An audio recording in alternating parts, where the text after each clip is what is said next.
What's up, YouTube? This is James coming back at you with another informative video.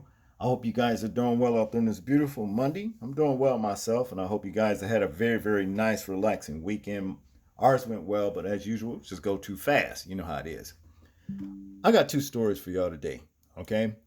This particular one right here basically involves a situation where you have this man, Donnie Adams of Tampa Bay, Florida, who went to a family function, you understand, came between two brawling relatives, and then was bitten.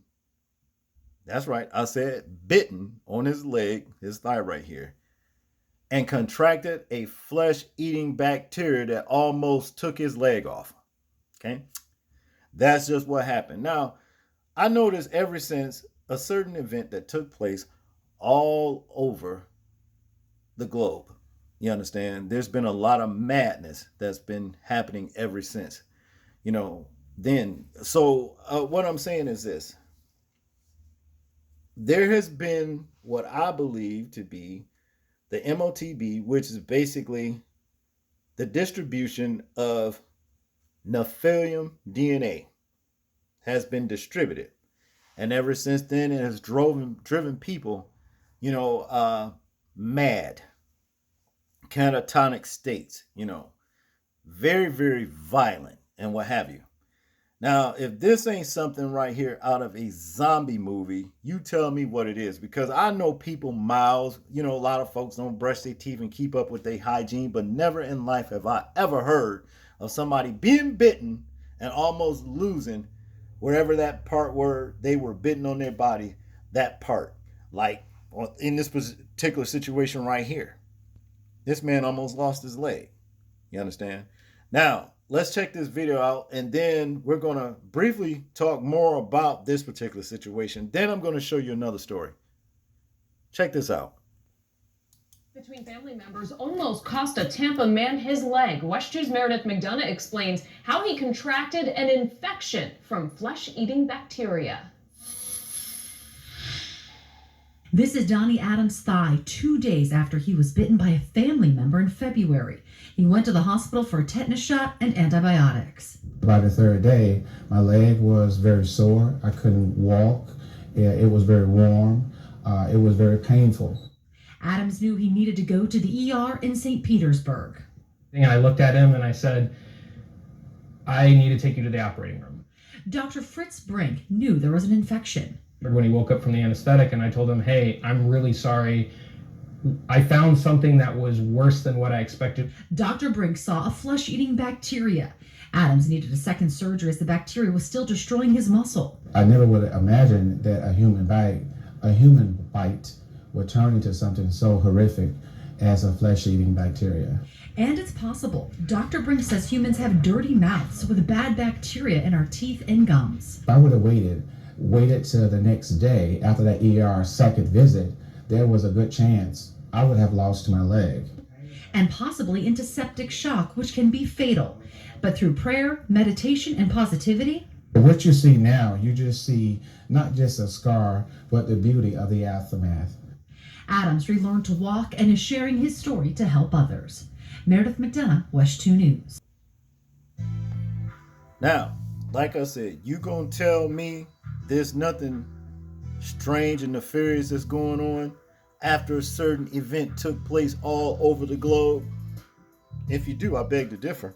Because I can tell you, yeah, something ain't right.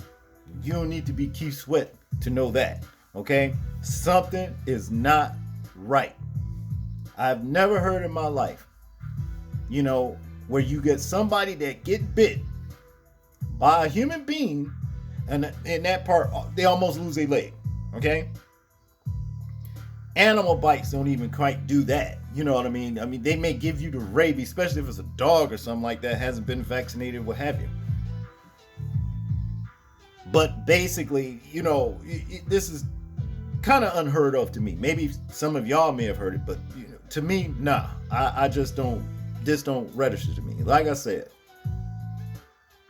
that stuff that was distributed has turned people into zombies, catatonic states. You can see it when you're driving out there. People are not going when the lights say green. They sit there 5 to 15 seconds or longer. You understand? You got all kinds of crazy stuff happening. Violent behavior. You understand what I mean? Relatives chopping on each other. I've come across I got at least 5 stories where you got relatives doing things to one another that's just unheard of in our culture, back to back. None of this makes a lick of sense, man. I plan on covering these particular situations, but I'm gonna tell you this: if you got relatives that's just acting in a way, and you always known them that to the point to where they want shit anyway, you understand, and they went out there and got themselves juiced up, my advice be to you, cut these people off. You know, I did the same thing, and I've been better ever since. Trust and believe that. I did the same thing. I don't have nothing to do with them. I cut them off because I've seen these reoccurring situations that they just keep on, keeping up a bunch of contention because of some you may have said that wasn't even nothing of any significance or what have you. Other words, something you may do, something you may not do or say. It's a problem. Then they go out here and go get juiced up. No, it's time for you to go, because things are only going to get worse from this moment on. Now, to cover this particular story right here, look at this. No, not that. Here we go. Manhattan Street Brawl murder is a surreal sign of what's to come. Street Brawl murderer. Like I'm saying, murder that is. You got madness all over the place. All over the place now. Everywhere you look. It's getting worse and worse. To get into this particular article right here, it says New Yorkers witnessed a surreal sight last week. An alien scene that made residents question the city's future livability. Okay? Y'all excuse these damn pop-ups. These things they don't start coming till I get into the commentary. Now, to continue, no, not wildfire smoke that turned the sky orange, but a slow motion murder unfolding in a Manhattan crosswalk as rush hour passerbys went about their day. Is this the apocalyptic new normal? Okay? Yeah, it ain't nothing normal about it, but yeah, this is the way things is getting. This is the way it is now. Just after 8 a.m. at 7th Avenue and 30th Street in the commuting corridor from Penn Station to Chelsea Tech offices, two 30-something men punch each other. As traffic stops, they move into the crosswalk. So these people was in the middle of the road right here in the street, fighting, basically. Okay. Now it's a 27-second video, but I'm not gonna play it on here. You know how sensitive YouTube pretends to be. But to continue, if I remember, I'll just put the link in the description box. To continue here, one pulls a small knife. The two stand a foot or so apart, sparring with each other as if there were an MMA fight in the middle of the avenue. A woman dressed in a neat professional clothes, black skirt just above the knee, pale blue summer jacket, gray curl coiled perfectly, adjusted K95 mask, cuts through the scene as she crosses the street, close enough to one of the combatants too nearly brushed her. Okay, I don't know why she got that close anyway. I mean, I don't want to be around nobody fighting one another. You might get hit, The fight is in full view, but she keeps her head down and, like Lot's wife, takes only a furtive glance back at the two men as she quickens her pace. Okay, and this is them right here fighting one another in the street. Now, Lord only knows why they were out here carrying on like this, but these people out here is like it's an everyday thing for them, as it says here. Bystanders watch as two men engage in a deadly street fight. Somebody died as a result of this, and I guess this is the woman right here, that was walking out. Let's say, for example, if this guy had hit him at the moment that she walked by and he would have fell on her, her ass would have been, on the ground, and she would have been part of that fight. That's basically what it is. To continue here, as one of the men brandished his knife as opponent, another pedestrian in business casual office wear, baby blue skirt, dark jacket, also hurries by, head resolutely down, that is. A man in an orange sweatshirt idly watches from the sidewalk.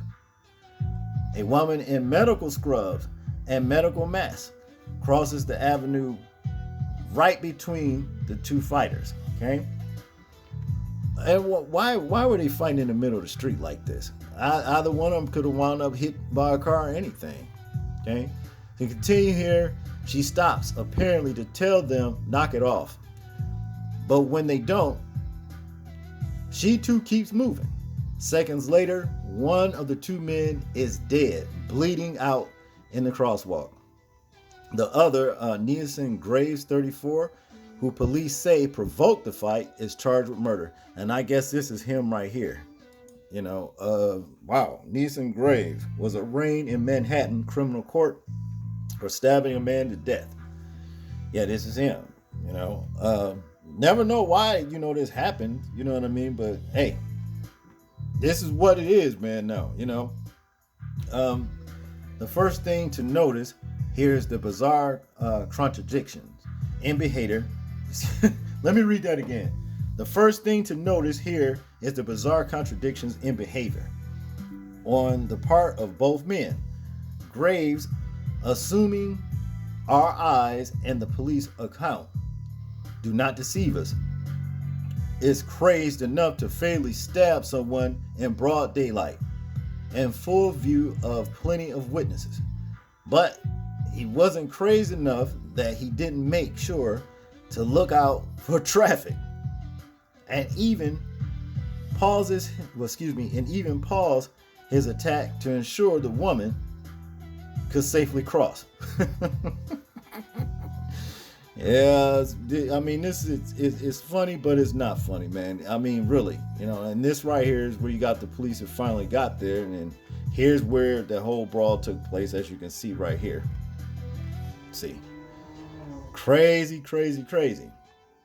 As the story goes on, as for the 36-year-old victim, who is still unidentified by police, but reportedly was wanted for a Baltimore murder of his own, is not at all to blame the deceased, to observe that he appeared to have had several chances to simply run away. Instead, he chooses to stand and try to fight a man pointing a knife towards his torso. If neither the alleged murderer nor his victim could de-escalate this situation despite ample time, opportunity, and motive, how could New York have prevented this murder? Okay. Well, there was enough people out there, you know what I'm saying, to actually intervene, but I guess a lot of people just didn't want to get into this, and you can't blame them this day because somebody else could have got hurt. You see what I'm saying? To continue here, the criminal justice system failed. The alleged killer is barely a year off a 1-year prison sentence incurred when he repeatedly stabbed someone in Manhattan. But New York's supposed eyes on New York's supposed eyes on the street safely, and crowds failed to prevent this murder as well. What about bystanders? De-escalation, so promoted by progressive. The woman in medical scrubs does intervene, but when she fails, she understandably moves on. Nobody else appears to try. Folks don't want to get, mixed up and then wind up getting themselves in trouble or get hurt themselves. That's basically what it all boils down to. Okay? That's just what it is. Now, you can't blame Well, you can't blame them. If you lived anywhere near Midtown over the past 3 years, you've seen plenty of random street fights, whether shouting or punches. And your instinct is to get away, well, get out the way of, get out of the way, that is. Intervening on threatening to call 911 could get you hurt. Yeah, that's what I just said, basically. Or it could get you shamed as a Karen on a viral video for unleashing police violence on minority men involved in a minor dispute, which in turn could cost you your job. And it should in that particular aspect, as far as I'm concerned. And we are constantly told there is nothing to see. Progressive insists crime is low. Never mind that Midtown South, the police precinct in which this murder occurred, has suffered 17 murders since 2020. Before 2020, it took 9 full years for Midtown South to record 17 murders. Yeah, because like I said at the beginning of this video, things have escalated. It has gotten worse since a certain event that took place all over the globe, okay? Police say Graves provoked the fight, okay? And this is somebody the police is arresting. I think it's the one that was in black that had the knife that allegedly did the murder, okay? Now, here in conclusion, it says here, this is the second broad daylight murder in the area this year. In February, alleged drug dealers shot and killed 22-year-old Adrissa Sibi a few blocks to the north during the afternoon commute.